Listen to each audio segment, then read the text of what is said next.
Welcome to the BSL Seminar. Today, I'm really pleased to say that we have Grzegorz Kwiatek from GFZ Potsdam to give us a talk remotely. And Grzegorz received his habilitation in earth sciences, equivalent to PhD, from the Institute of Geophysics, Polish Academy of Sciences in 2014. And the title of his thesis was Source Processes and Scaling Relations from Induced Seismicity to Laboratory Studies on Rock Samples. He's a research professor at the Free University Berlin, GFZ Potsdam. He's an expert in seismic source analysis and source inverse theory. His research focuses on fluid and mining-induced seismicity, earthquake source physics, and investigations of the scaling between laboratory experiments on rock samples and picoseismicity. He's written many innovative papers on earthquake source physics and source inverse theory as it pertains to induced seismicity environments, and has applications in many different locations, including Kansas, the Grimsel test site in Switzerland, deep gold mine seismicity in Africa, and many, many others. And he's most known here being the BSL and LBNL, for his considerable contribution studying seismicity of the geysers geothermal field. So today, we're very fortunate to learn of his recent research, adaptive stimulation strategy, reservoir structure, and stress conditions as key factors contributing to successful 2018 and 2020 hydraulic stimulations performed in a frame of St1 Deep Heat project in Helsinki, Finland. So thank you very much, Grzegorz, and you have the floor. Thank you very much, Doug, for this kind introduction. And thank you for inviting me. It's great to be virtual, at least, in Berkeley. And I have this pretty long title. I would like to first maybe acknowledge the authors here. So it's actually a pretty big group of people, mostly my collaborators at the GFZ Potsdam, and I highlighted here or underlined here 3 PhD students who quite a lot contributed to this to discussions presented in this study.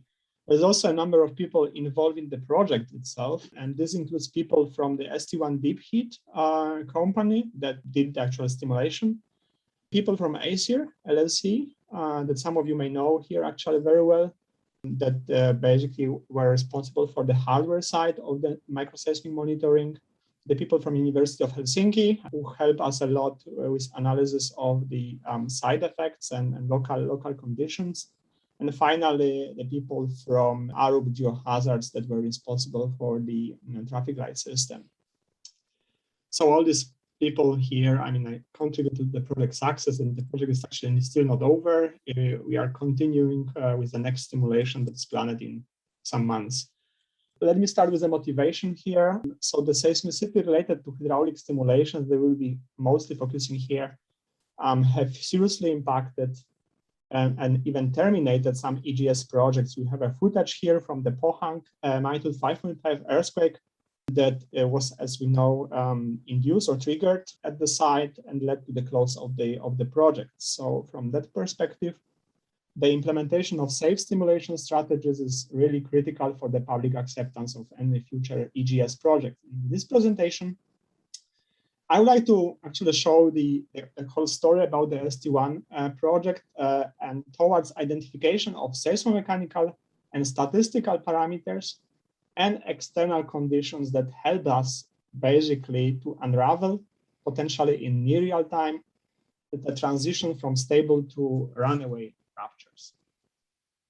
The site that I will be talking about, and I will be talking today here, is located in Helsinki suburban area, approximately 6 kilometers away from Helsinki city center. And this is the world's deepest EGS system that is composed of a well doublet that you can see here on the right-hand side, of 2 wells that are reaching the depths of 6 kilometers, over 6 kilometers, that were drilled into the Precambrian rocks. The developed EGS is ultimately aiming to provide a heat or sustainable baseload for the local campus that is the Aalto University there in Espoo. That's a heating network of that campus that is being loaded with the heat. So the monitoring network that was installed there was ahead of the project that was in 2018, was composed of with the aims of maximizing event detectability and also enabling the near real-time processing of seismic data. And this network was composed with a chain of the sensors, and you can see it here on the right-hand side, that was located very close by to the stimulation site here, and ultimately approximately 3 kilometers in vertical direction from the stimulated volume, because it was located at a depth of 2.6 kilometers. That network was completed by additional 12 sensors, here shown with these reverted triangles that were located up to 11 kilometers away in boreholes down to 1.3 kilometer depths. And in addition, there was another network that was dedicated only for ground motion recordings. These were 17 surface geophones that were installed in locations that were critical from the perspective of ground motions. We didn't use the data from the network. We only used the what we call here the core seismic network. So based on the available information, we performed the simulations beforehand to assess first the detection limits and earthquake locations to a bit scan the site what we can expect, because it was very important for us to achieve a very small or a very low level of magnitude completeness. And what was found, and was basically followed the synthetic simulations. What was found that is basically that we can locate any event down to magnitude minus 0.3. And actually one can detect the event with magnitude estimate down to the magnitude minus 1.4. It actually turned out in reality that we actually, the performance of the seismic network was a bit better, because we could detect events down to magnitude minus 1.8. Another aspect of this near real-time processing was actually that it has to be done in the real time. That was requested by the regulator. So basically, within 5 minutes after the earthquake, the location and magnitude of event has been calculated, and it was basically passed to the traffic light system operator and pumping teams if necessary, if certain conditions were met. And for that purpose, we had two communication systems. One was the internet dashboard that you can see here on the left side. And that provided you with the basic information about the evolution of seismic and hydraulic energy, the seismic activity. We also have the mobile phone alert system, and you have actually here, it's on the right-hand side. And that was actually used to inform about some critical events. And it allowed the operator to react on the evolution of the seismicity within a few minutes after this information reach him. This is a short snapshot of the traffic light system. There was pretty actually strong thresholds that were made by the regulator. As I said, we were asked to provide a report whether the event was above magnitude 1.2. And the threshold, actually there was a no-go threshold there was a red alert, was magnitude 2.1, which meant that the operation or stimulation would stop, and the operator would have to wait for the approval from Finnish authorities. And that was practically a no-go for the project, because it was very costly due to the high pressure pumps that were used and an extreme cost related to the stimulation. So here is an overview. We overall so far had 2 stimulation campaigns. The third stimulation that I will mostly focus on was the 2018 stimulation, where the 90,000 cubic meters has been injected at very high wellhead pressures up to 90 megapascals. And that was meant to create the enhanced geothermal system around the OTN3 well at the depth of 6 kilometers. And this result actually very strong seismic activity with over 60,000 events in total. And as you can see here, 38,000 events with magnitude above magnitude 1.2. In 2020, there was another test performed. The fluid volume was much smaller, there was only 3,000 cubic meters injected into the other well that was developed in the meantime, and it was injected into the whole open hole section. I forgot to say that in the first stimulation, there were actually packers, so the stimulation was in 5 isolated stages, or vertically should be. So, I mean, but coming back to the 2020 stimulation, there was, as I said, much less fluid volume. There was much less wellhead pressure that was involved here, and proportionally much less seismic activity, with only about 1,000 events recorded or detected above magnitude -1.2. So this chart shows a brief summary of the actual seismicity, and this will be actually the only picture when I will show the distributions of seismic activity in space. What you can see here is the 2018 seismicity that is here locating along the OTN3 well, and the 2020 seismicity is only this activity here painted in magenta color, located close by the OTN2 well. So what you can see here is that the 2018 seismicity is clustered in 3 zones that are spatially quite unrelated to the actually stimulated intervals. These intervals are painted here with these transparent tubes. For the 2020 seismicity, the seismicity just locates around the very bottom part of the OTN2 well, and well, for the 2018 seismicity, we have the opportunity to see that it propagates actually away from the well. This is not visible for the 2020 seismicity, mostly due to the very limited spatial extent of this cloud with respect to the relocation uncertainties achieved. So we cannot really prove that there was a propagation of seismic activity in that case.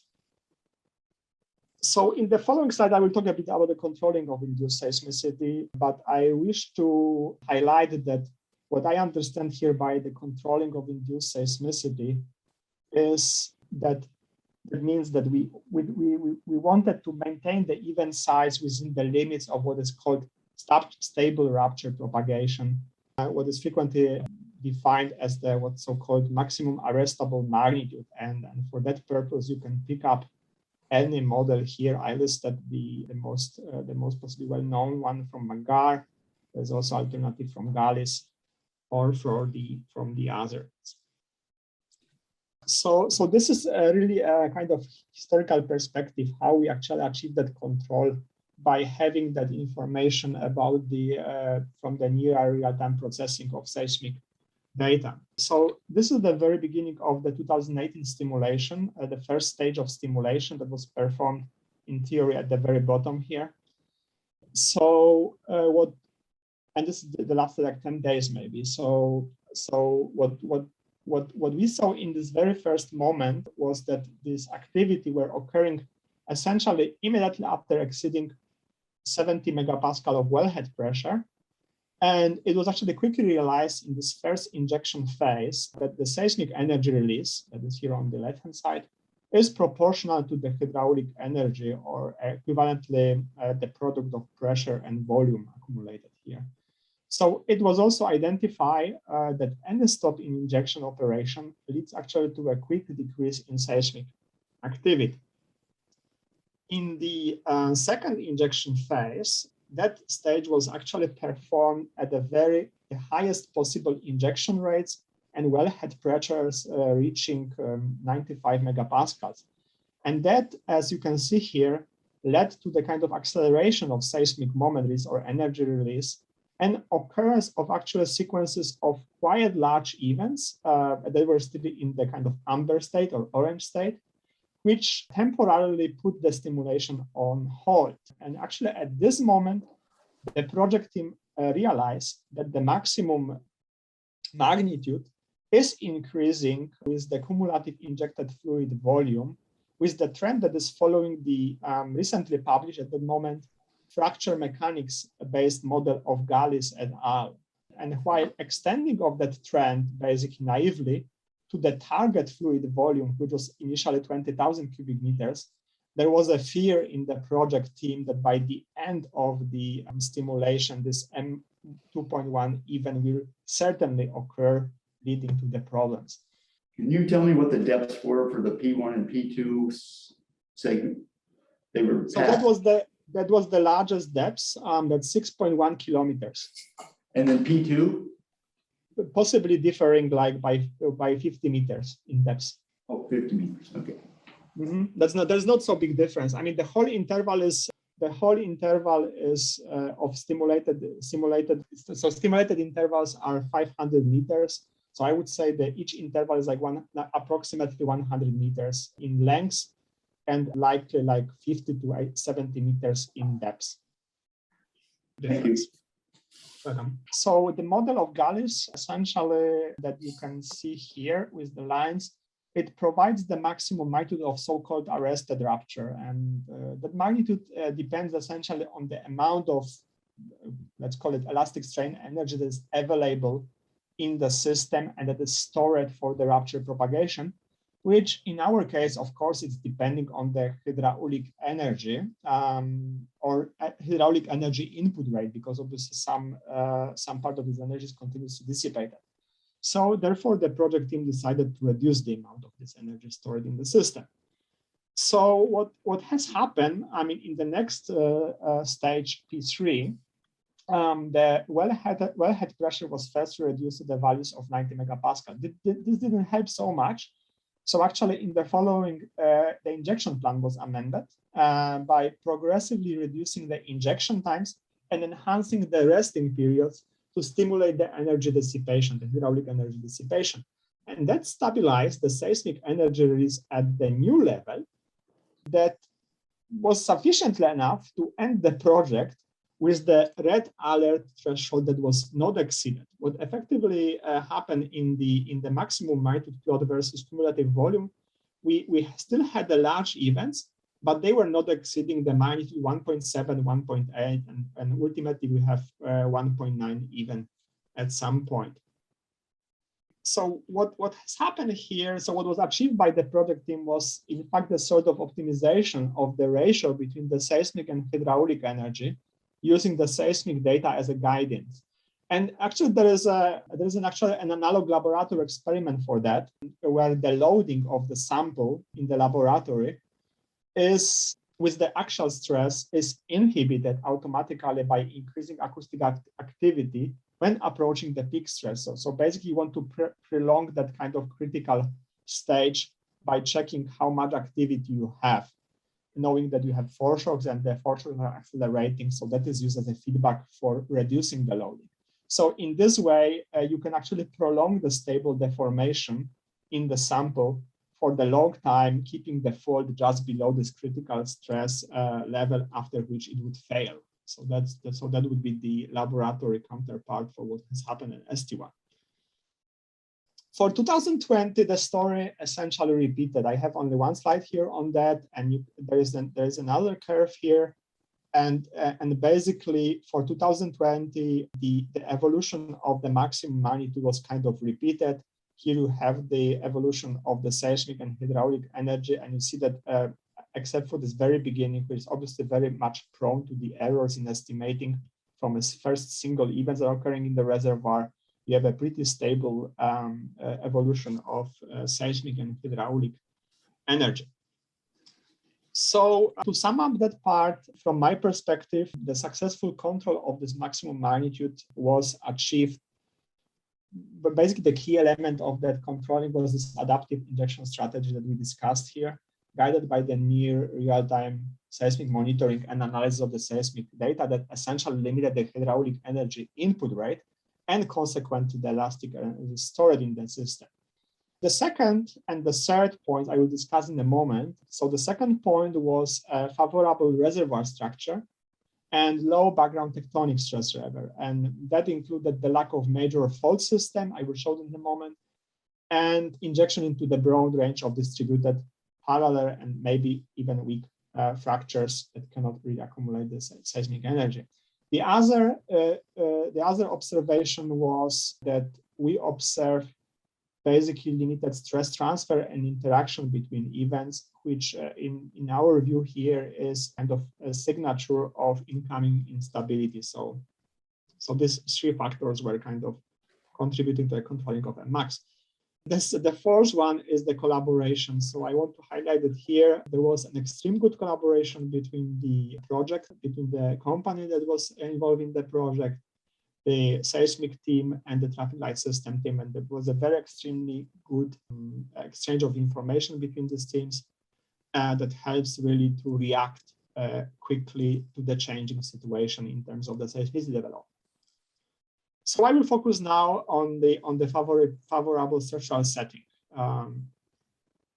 So what we see here is this is the distribution of the seismicity in 2018.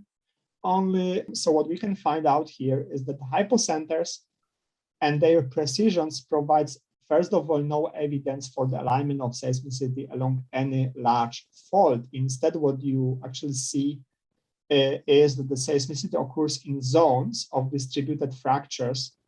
And this seems to be actually supported by the damage intervals that were identified in the well logs that spatially intersects with seismic clusters, as well as actually the lithology that was logged in that well. Another hint for the favorable structural conditions comes from the frequency magnitude distribution, where actually you see the statistically significant role of starting from magnitude 1.5 that suggests that there is some kind of upper limit to the fault size. The origin of that roll-off is not very clear. I mean, well, maybe the fracture network is simply limited in size, or the faults cannot really store enough elastic energy and they fail early enough. So we also calculate the focal mechanism. Yes. I have a quick question. So, and maybe you're going to come to it, but you showed two holes that were used in this stimulation experiment. The other hole was an open hole, and I thought the seismicity in that case was interesting because it was very localized. Do logs indicate any faults at that depth interval? I mean, maybe you're going to come to this later, but no. Well, I will not come, but I can comment on that certainly. So it seems that let's come back to the picture maybe. Yeah. It seems that basically the seismicity here is basically following some damage zone. So there is a small cluster of seismic events that extends that kind of extends further. Right. That kind of alignment here that there seems to be like more maybe localized fracture network. And then there is a sort of kink, and this is extending again in some kind of localized zone that is on the extension of that cloud, but at the different level. So, I mean, so it's hard to say. So they're following SH max, and so, but the idea is that it's in response to, fractures that may have been created or at least stimulated to some degree from the initial stimulation experiment. Yeah, so there is an indication for the stimulation. I will show you in a minute. Let me come back to that. Yeah.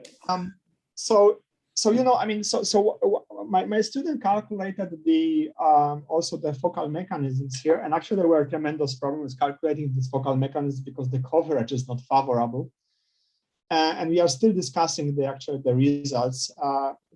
So at the moment, because we use different methods to estimate these focal mechanisms, and also we have some kind of follow-up study by colleagues from UK on that. So I can assure that you can trust the blue focal mechanisms. The other focal mechanisms are likely an artificial artifact of the coverage of the seismic stations. So what we found is that they basically share. So these focal mechanisms are very, very similar fault planes that are dipping 45 degrees, essentially along the trace of the well, and they strike from the south-southeast to the north-northwest, that you can see here. And if you combine that information on the hypocenter position, focal mechanisms, and consistency in the focal mechanisms and the Gutenberg-Richter roll-off, this all suggests that we have a stimulation that basically reactivated and reactivated the broad zone of distributed and subpolar fractures of limited size, there were some small signatures of actually, let's say, fracturing. I will have this in a moment in the in one of the next slides. So I will now skip to the discussion about the limited stress transfer between earthquakes that actually a new study that my student is doing, and also I'm doing separately for the different stimulation and a bit broader context. So first of all, what we have seen in the data, you have here the activity, seismic activity plot from 2019 and 2020. What the first observation that I already mentioned actually is that there is a limited trailing seismicity. So there's not so much seismic activity after shut-in period. Essentially within few weeks or 2 weeks after the stimulation, there is no seismic activity at the site, suggesting that this hydraulic energy is dissipated quite quickly. This is, for example, different with respect to the Basel site, where you have still, after 10 years, you still have, or even more, after 15 years, you still have some activity at the site. The other interesting feature is the temporal evolution of Gutenberg-Richter magnitude frequency b-value that you well know. I mean, it presents the proportion between the number of large and small earthquakes. And what we found, we have some small fluctuations, but these fluctuations are essentially within our percentages of the b-value estimation. So the temporal sequences of b-value, the b-value is considered stationary, I mean, for the 2020 stimulation. And for the 2018 stimulation, starting from phase 2, roughly, at the very beginning, that part, and that's maybe partially answering your question, is that there is an increase in statistically significant increase in the b-values. So there is a kind of progression towards higher b-values, and maybe that suggests that there is some actual active fracturing or the creation of the reservoir in that stage, but it's just a hypothesis. Well, I mean, regarding the stationarity, so following the seminal work of Scholz, the invariance in b-value can basically suggest the limited changes in the stress level at the reservoir.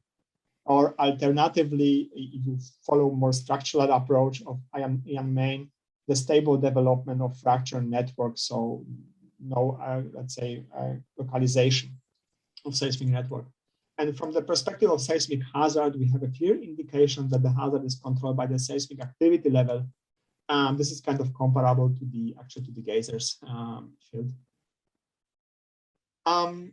So at this very beginning, so in 2018, we also tested the level of interaction between events to see whether events are passive response to the injection operation, or they actually can trigger by interactions. And we tested whether this catalog displays signatures of strong spatial or temporal clustering. And we follow here by the known method of Salyapin and Menzion. We separated the catalog into background and cluster seismicity, and finding that approximately, well, 12% of the events are displaying clustering properties. That suggests actually minor interactions between events and limited stress transfer. So we actually dig out into that a bit more. This is the subject of what I am doing and also my student is doing. So that was extended and the subject of the pending study. And this is the actual example from the 2020 stimulation. And we selected a subset of the catalog that contains 3 phases here from stage 2 to stage 4. And this period displays a quasi-stationary seismic activity, especially if you consider this, maybe there's only this middle part here. And there are some small non-stationarities in the catalog here and here.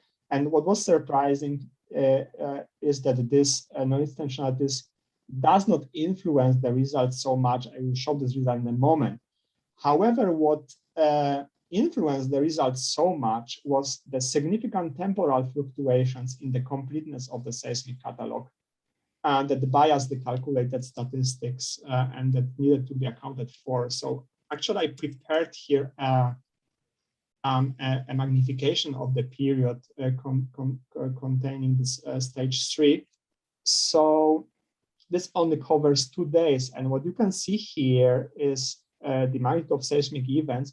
And you can see that it's affected by two things. So the first thing is the day-night cycle. So the completeness of magnitude is increasing in the day, and it obviously in the midnight and in the morning is much better. But also we have the noises from the injection pumps, even if they are quite located far away, because they're located 3 kilometers away, they reduce the detectability by another 0.2 or 0.3 in the magnitude unit. So taking into account, I mean, if you want to be really complete with the seismic catalog, you would have to cut it in magnitude 1.25 for it. And well, if you don't do this, then while you address that problems with temporal variations, the magnitude of completeness due to noises and injection-related fluctuation of seismic activity. So the classical inter-event time statistics follow very closely to the expected from the Poisson, from the random Poisson process. This is this red line here, and the exponential distribution is showing this dashed black line. The transition, we have also transitions from Poisson to gamma, but that only happens if you actually ignore some of that harsh criteria. So I consider them pretty, this situation pretty actually spurious effect then. We also investigated whether we have temporal clustering, and for that purpose, we used the inter-event time ratio that was proposed initially by Van der Els and Brodsky. So I think that you are aware of that, that statistics. So if we have a stationary or slowly varying Poisson process, the probability density function of inter-event times is basically flat between 0 and 1, and this is actually the case for the both stimulations in 2018 and in 2020. If you have aftershocks or foreshocks, clustering or anti-clustering, you observe more that type of behavior when you have the statistically significant deviations on the edges of the distribution. So essentially, the upshot is that we do not observe any statistically significant clustering or anti-clustering of the seismicity. So that has basically properties of background seismicity. Finally, we also tested whether we have the acceleration or whether we have any signatures of correlation between local magnitudes of consecutive events. If such correlation exists, it will be very actually interesting, because we could predict earthquakes based on the magnitude of previous event, and also identify short temporal acceleration or deceleration of seismic energy release, which we believe is related to the instability approaching. So we followed the method of presented by Davidson et al. I mean, I will not have maybe time to explain any details, but what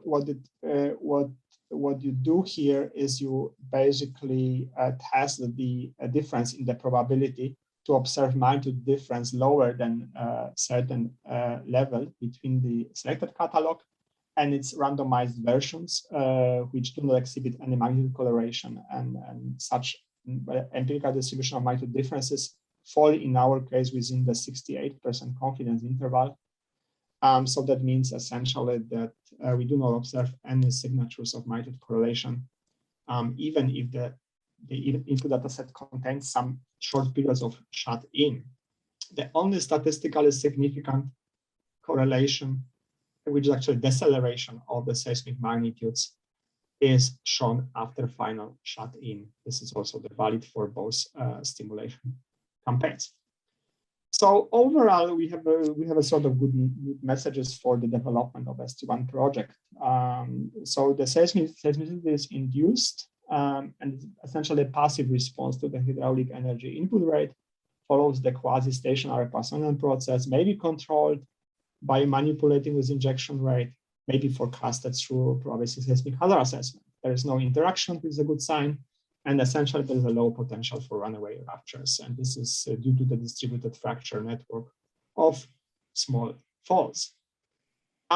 So we I mean, so what I want to focus now is we discuss.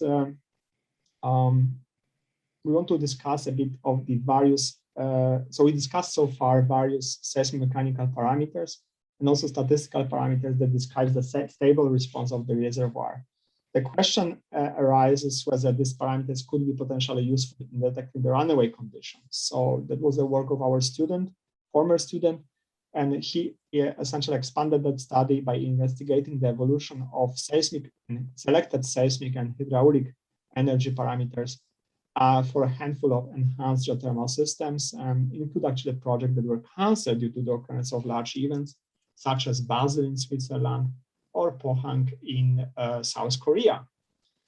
So what he found is first that the maximum magnitude or cumulative seismic moment release for a number of sites grows mostly linearly with the injected fluid volume. I mean, forget about the beginnings of that curve. It's typically a problem due to the detection problem or some other problems related to the processing of seismic data and uncertainty energy estimates. And essentially, regardless of which model of maximum magnitude is used, I mean, this behavior of this linearity, long or prolonged linearity, can be interpreted as a stable rupture regime. For some sites, and more specifically for Pohang in Korea or Cooper Basin in Australia, this clearly exhibits actually eerie enough, or right from the beginning, that kind of persistent deviation from the stable rupture regime. The Basel site that is shown here with the orange is, I would like to mark it here because it behaves very stable. Actually, it's a very stable reservoir, and once you actually hit the fault, or it actually run away. I mean, there's actually a large seismic event occurring after the shutting that could not be and there is no indication for any acceleration beforehand. So what you can actually change that plot into the seismic efficiency plot that is actually shown here, and the study of Stefan suggests that first of all that the high resolution and near real-time seismic monitoring may actually help to identify that unstable state of the EGS system right from the beginning. So if you have good monitoring, you can essentially see that something is wrong and start to see what's happening. So we identified the stable reservoirs where the ratio of the seismic to hydraulic energy is more or less of the stationary here. We can also identify the cases where the seismic injection efficiency, the ratio of seismic to hydraulic energy is persistently increasing, with the more spectacular case, I think, of the Pohang EGS. The problem with that is that the care must be taken while using this information, as identification of any dangerous trends affected by the quality of the seismic data is processing and essentially data selection and processing, sorry. And well, I mean, even if you stick to the stable conditions, does not actually mean that the runaway event will not occur. This can happen anyways due to for example, the triggering by unexpected structural conditions, as it was likely in Basel. So for example, the existence of major critical stress faults on the perimeter of the reservoir that is expanding. So that's why there's also necessity to actually scan the reservoir beforehand and analyze other data than simply that evolution of seismic and hydraulic energy. So I mean, by the end of last year, the beginning of this year, we published a paper, actually Patricia, that I guess she was also presenting in BSL already.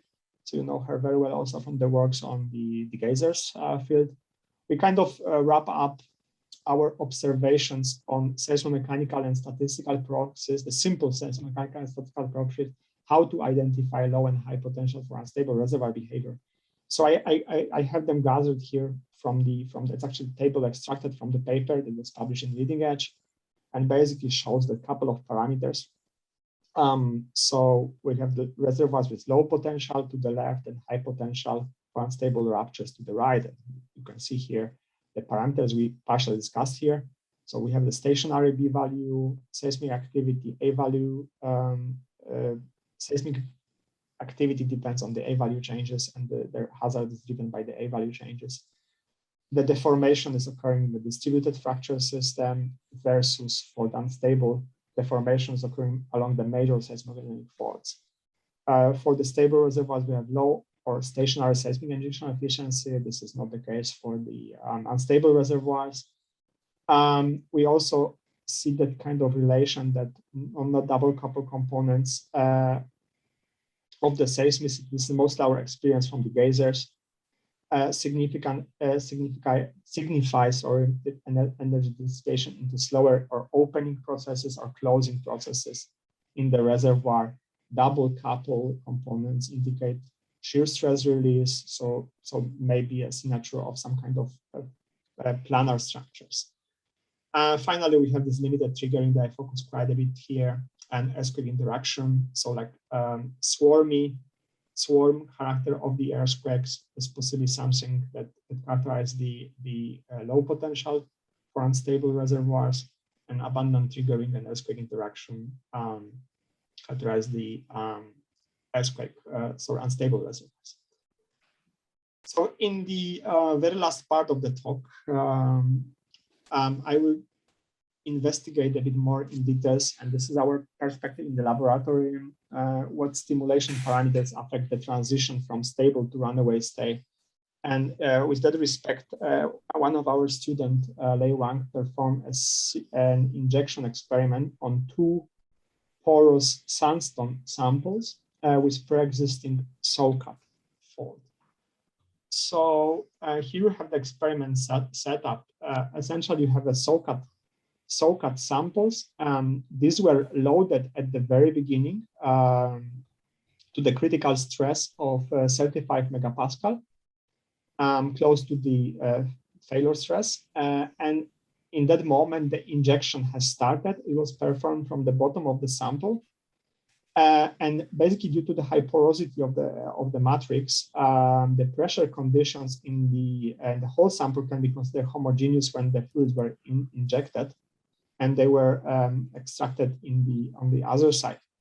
What we tested were 2 pressurization schemes, and you can see them here on the right-hand side. So we had a high and transient pressurization rate of 2 megapascals per minute. So I mean that we injected quite a lot for some moment of time, and then there was a period of resting, and that repeated and repeated. And as you see that the same pore pressure has been ultimately received in the received. In the second pressurization scheme, we basically pressurized it with the much 4 times smaller pace, so half of megapascal per minute. So that imposed that we have to continuously basically pump the water in the foil. I forgot to say that the pressurization rate in that conditions is nothing else than basically injection rate or hydraulic energy rate. So what the first interesting observation that we found is that the total seismic moment release from both seismic data by means of acoustic emission analysis, as well as the mechanical moment release from analysis of the offset of the fault planes, are actually comparable between experiments, regardless of that pressurization rate. So this is actually shown here on the graphs. Here, this is for acoustic emission. So that's the cumulative moment for the acoustic emission for both experiment. And here is the mechanical moment, so completely independent data, and the scales to the right. So what you see here is actually a very big discrepancy between the numbers, and that just says that that there is a simply dominance of the aseismic processes, and there is only very little seismic. There is only very limited amount of energy that is released as seismic waves. So there is no change in the total seismic moment. It's basically the moment is limited by the amounts of fluid injected in the experiment. But what is different, and you can actually already see in that kind of choppy or kind of erratic behavior between the blue and red curve is that there is something with the dynamics of the process that is different. So this is shown on the very complicated plot. I apologize for the amount of curves. I just took it from the paper. So what was found actually is that the seismic moment rate or fault slip rate of that so-called fault is clearly driven by the injection rate or the pressurization. So this is the case of the high pressurization rate by transient pressurization rate, and in that case, you sort of have a stick slip behavior. So the fault starts to move for a short period of time at the accelerated pace, then it slows down and dies and stops, and then it creeps a bit. And this is obviously associated with the rapid acceleration and deceleration of the seismic activity, including the large seismic events that occur in a very short period of time. For the low pressurization rates, we basically have a stable creep that is visible here. And yeah, there are some small accelerations and small decelerations, but they are definitely not that rapid as at the level of high pressurization. At the high pressurization rates, I actually have here a details of one of that stick slip, because it's kind of interesting to see the details of that process. So if you detailed one of the stick slips from the experiment performed at the high fluid injection pressurization rates, we actually noticed that the seismic moment evolution scales at least as a cube. Actually, there are some of the injected fluid volume in this unstable part, at least as a cube. Actually, it's not a, this part is mostly cube, but there are also higher actually powers of this exponent.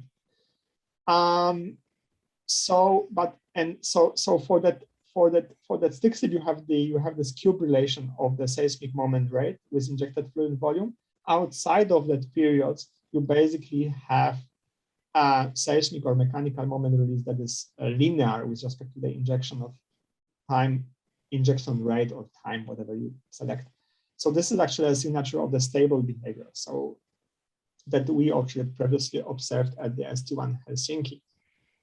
So what is different here? So that behavior, that accelerating behavior, is certainly not visible in the St1 Helsinki. We think that this is obviously because we don't have a major fault. And the second conclusion is that the hydraulic energy rate, in the form here of this pressurization rate, guides the propensity of this fault, the major macroscopic fault, to behave in an unstable way. Okay, so we approach basically the end of the talk. I just jumped this slide. This is just a summary of the St1. We already discussed it, I think, quite a lot. I put it to the kind of more general perspective here. So what all these studies perform in different cases suggests is that we basically can define some empirical parameters. They can be derived from the induced seismicity, and this allows us to characterize the propensity of the reservoir to deviate from the stable behavior. Study of Stefan, but also Ley, suggests that any trends of the seismic moment that is observed during the injection that deviates from that predicted by the existing model of stable rupture, whatever you pick here, should be considered actually seriously and likely triggering some reassessment of injection operations. That's what we did, for example, in 2020 stimulation. For distinct faults, lab studies suggest that we cannot actually change the total seismic moment release caused by the fluid injection. But in the case of this clearly defined fault, we may be able to keep the seismic energy release stable by tuning the hydraulic energy input rate. So the stability of that seismic moment evolution depends on the pressure rate, hydraulic power, or injection rate. Pick up whatever you want here. What is important, especially in the development, is the knowledge on the structural inventory of the reservoir and stress conditions. This is basically about the prospecting whether there is some structural conditions for the runaway ruptures because of some planar structures. Also important is the analysis of the triggering and interaction between events. And that actually all highlights the importance of the high side scanning or the efficient seismic monitoring before actual stimulation. And yeah, I mean, all in all, high frequency, low magnitude seismic monitoring turn out to be extremely important here to identify that approach to the critical state of the reservoir early enough using various parameters. Well, as an outlook, I actually, this is more or less what we are doing now in the GFZ. So what I am curious here is a data-driven framework that allows me to identify the approach to unstable runaway conditions within that stable pressure controlled phase. So I already highlighted the resources that we are aiming for. These are the, well, basically good data, effective, close by, high frequency monitoring of seismic and hydraulic energy. Yeah, I mean, that impose the use of much better networks with low magnitude of the completeness, using maybe some good processing, artificial intelligence based, I mean, that type of processing. The task is mostly data. The tasks we are pursuing are mostly data driven. So we want to identify some kind of pool of predictors. And by that, I would say this is like a set of universal seismo-mechanical and statistical parameters and hydraulic data that can be obtainable, that are obtainable in the near real time, that will form the pool that allows us to predict the instabilities. And for that instability detector, we obviously, I mean, follow the trend here. We wish to use machine learning or artificial intelligence-based techniques, neural networks. What is pretty specific for our approach, I think that we want to actually do this cross scales. So here I was mostly showing the induced seismicity scale, and give a bit of a glimpse on the laboratory research. We also have the in situ laboratories. We are involved in a couple of experiments, and I do also believe that the efforts you are involved in are very valuable here. The other element that is currently being developed is we start to participate in some European-wide initiatives for creating digital twins for seismic, for let's say predicting the seismic hazard in geoscience. And well, with that, I would like to thank you for your attention. I hope I didn't take too much of your time, and then looking forward to your questions. Thank you very much. Well, thank you very much, Grzegorz, for a very interesting and thought-provoking presentation. I know that there is a question in the chat, but before we get to that, let's see if there's any questions that anybody remote might have. Go ahead and unmute. I have a question, Grzegorz. Yeah, Barbara. Yep. So you haven't talked much about the tectonic kind of background situation and whether that could potentially change any of these results if you are in a very strongly tectonic region. Yeah, I'm sorry for that. Yeah, I mean, it just comes from the yeah. So okay, so it's actually quite simple structure. This is obviously a north.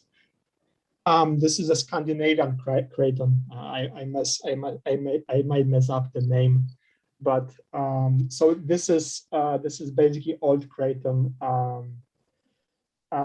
that is not actively, I think, stressed.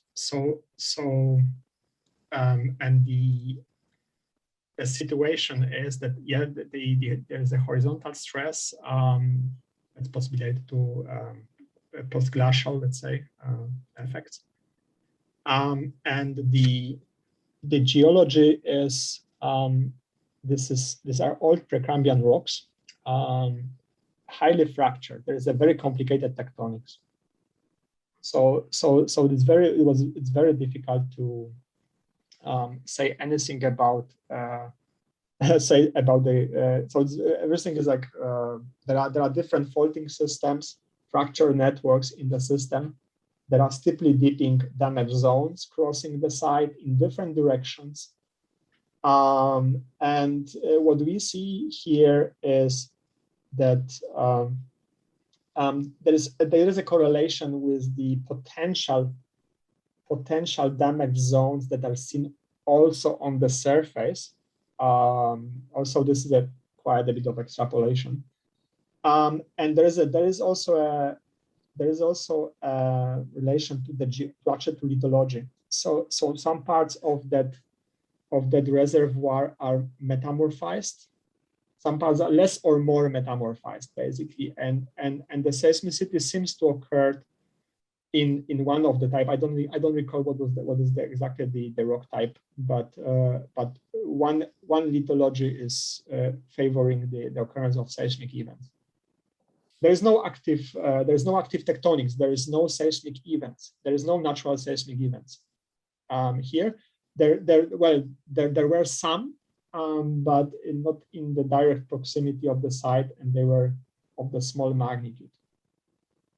Okay, thank you. So I guess I'm wondering, whether if you were in a very tectonic region, whether this would still apply.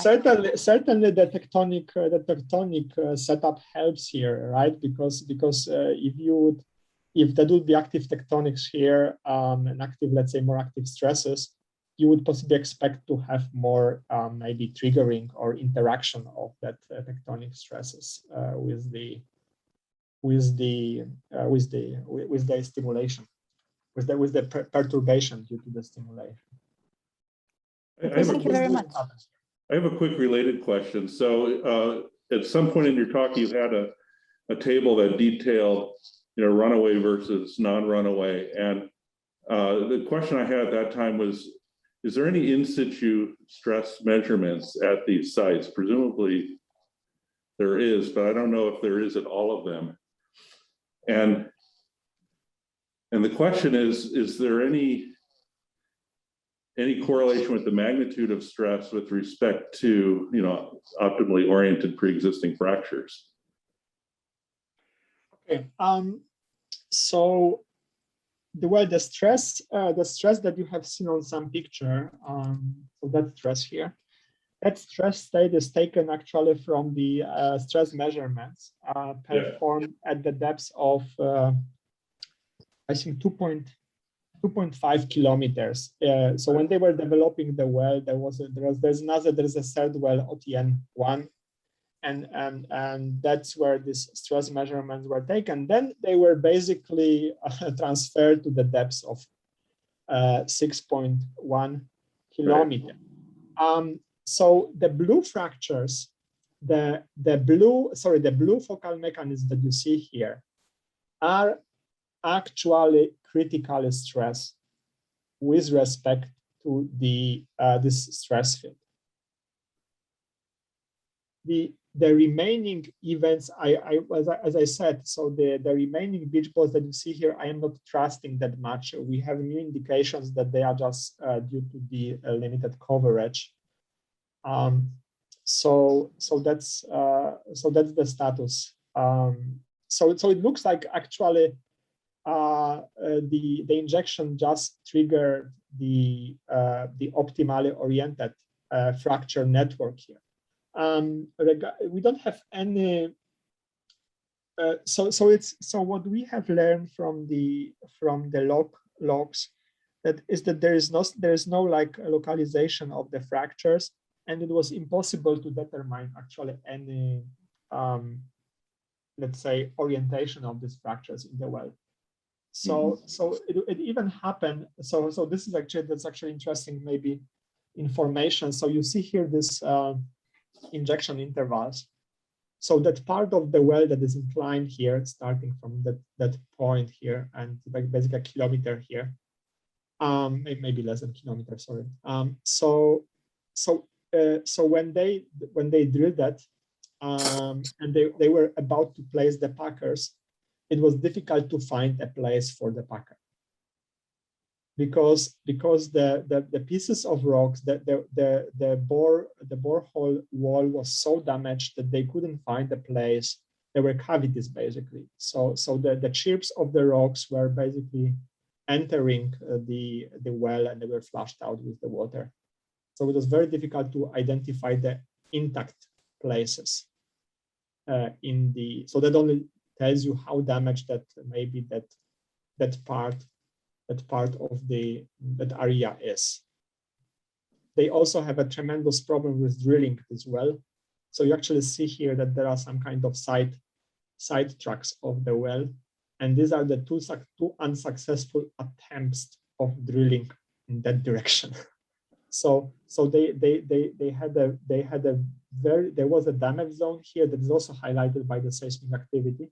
They had a damage zone here as well that basically deviated the directional drilling. They had to put a lot of cement. They had to withdraw a couple of times, and finally they drilled through in the desired direction along perpendicular to the direction, of course, of the maximum horizontal stress. I'm not sure if that answers your question fully. Well, it points to it's a very complicated problem, and the faulting and the initial stress is quite. Yeah, we have. So we have essentially a problem with focal mechanisms here.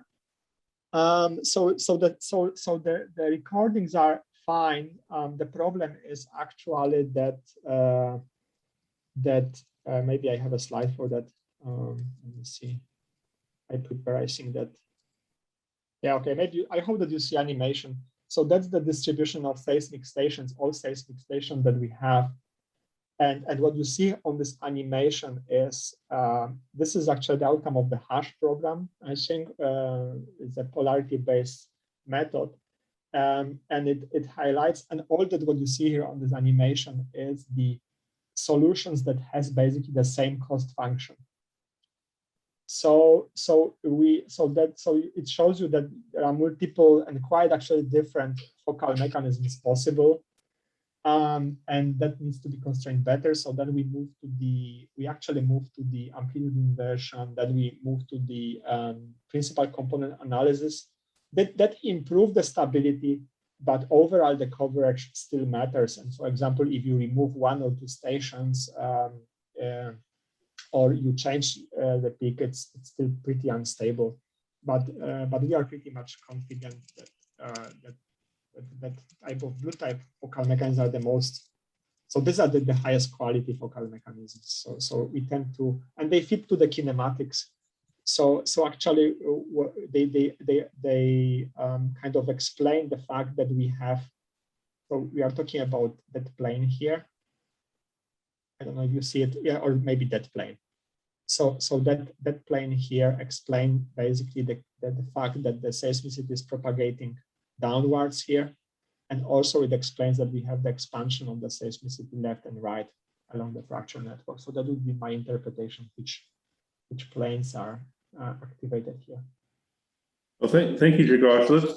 Let's ask one last question. If Roland Bergman still would like to ask it, and maybe Craig, you can also answer Yifang's question because it's sort of related. It's related to this question of aseismic slip, which you demonstrated happens in the experimental setup you described, and has also been observed in some other induced seismicity environments. So I'm curious if you find direct observational evidence of that happening in Helsinki in the form of repeating earthquakes or some other indirect evidence of fault creep. Okay, so this is, I guess that this is still ahead of us. I mean, but there is, so we didn't direct it exactly towards that. But we don't have essentially spatio-temporal clustering. So this is highlighted by that. So this is highlighted by that plot. So that I guess that you are aware what this is, right? I mean, so this is so we basically analyze the inter-event time and inter-event distances And what it shows is that we basically have that the seismicity is sort of randomly occurring, or there's no preference for clustering of the events close in time and space. So I anticipate that if you want to have that you would like to track the creeping processes by repeaters, right? So if that would be something, we would have to search for the, yeah, I mean, but they wouldn't be in sequences. You would maybe find events in the same location with the very similar, but not cluster in time. And you think that is because of the lack, maybe, of the kind of pre-existing faults and stress environment that we might see in other fields? Yeah, I guess so. Short, yeah. Yeah, cool. Thank you. All right, well, thank you very much, Grzegorz, for an excellent talk. Really appreciate it. Thank you very much for the invitation. It was a pleasure to talk to you.